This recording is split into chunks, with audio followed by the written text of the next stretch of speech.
ప్రపంచంలో జరుగుతున్న యుద్ధాల గురించి మనం మాట్లాడుకుంటూనే ఉన్నాం. యుద్ధంలో పోరాడే సైనికులు, నిర్ణయాలు తీసుకునే నాయకులు, బాధలు అనుభవించే కామన్ పీపుల్, వీళ్ళే మనకు కనిపించే క్యారెక్టర్. కానీ మరో క్యారెక్టర్ ని మర్చిపోతున్నాం. అదే యుద్ధాన్ని కేవలం చూస్తూ ఉండిపోయే మనమే. కొన్ని సందర్భాలలో హింస జరగడానికి కేవలం విలన్స్ చేసే యాక్షన్స్ మాత్రమే కాదు, సైలెంట్ గా చూస్తున్న సమాజం కూడా కారణమవుతుంది. కాసేపు చరిత్రలోకి వెళ్దాం. రెండో ప్రపంచ యుద్ధ సమయంలో చాలా కంట్రీస్ సైలెంట్ గా ఉన్నందువల్లే యుద్ధం యొక్క హింస మరింతగా విస్తరించి వినాశనానికి కారణమైందని మన చరిత్ర చెబుతూనే ఉంది. సమాజం అన్యాయాన్ని చూసి స్పందించకపోతే ఆ మౌనాన్ని కూడా యుద్ధం చేపట్టిన వారు ఒక విధమైన గ్రీన్ సిగ్నల్ గానే భావిస్తారు. మన డైలీ లైఫ్ లో కూడా ఇదే మెంటాలిటీ కనిపిస్తుంది. ఓసారి ట్రైన్ లో ఇద్దరి ప్యాసింజర్స్ మధ్యలో మాటా పెరిగి అది పెద్ద గొడవకు దారితీసింది. భోగిలో ఉన్న వారంతా ప్రేక్షకులుగా మారి చూస్తూ ఉండిపోయారు. అందరికీ సమస్య కనిపిస్తుంది, పరిష్కారం కూడా తెలుసు, కానీ ఎవ్వరూ ముందుకు రారు. కాసేపటికి ఒక ఓల్డ్ మ్యాన్ వచ్చి వారికి నచ్చ చెప్పి ఇరువురిని శాంతింపజేశాడు. మనిషి ఒంటరిగా ఉన్నప్పుడు హెల్ప్ చేయడానికి వెనకాడాడు, ఏమీ ఆలోచించడు. కానీ అదే గుంపులో ఉన్నప్పుడు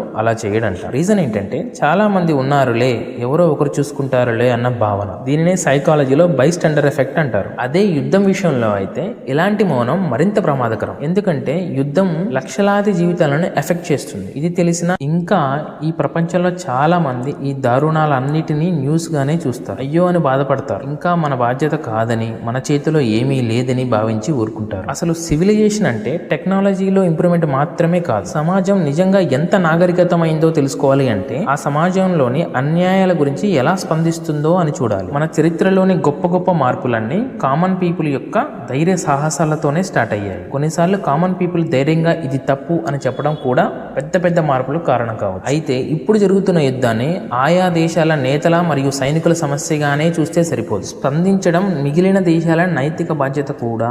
అదే సైలెంట్ గా ఉండటం వల్ల యుద్ధం కొనసాగించడానికి సహకరిస్తున్నాయా లేక వాటి సామర్థ్యం మేరకు ఒక్క అడుగు అయినా ముందుకు వేస్తున్నాయా అన్నదే ఇక్కడ అసలు ప్రశ్న. ఎందుకంటే యుద్ధం చాలా దూరంలో జరుగుతున్నట్టుగా కనిపిస్తున్నప్పటికీ దాని అసలు భారాన్ని ఈ సకల జగత్తు మోయాల్సిందే. మరి నా వంతు ప్రయత్నంగా ఈ వీడియో మీ ఆలోచన విధానానికి కూడా అనుసంధానం అయినట్టు అనిపిస్తే ఈ వీడియోకి లైక్ చేసి షేర్ చేయండి. Thank you. Signing off, Manoj.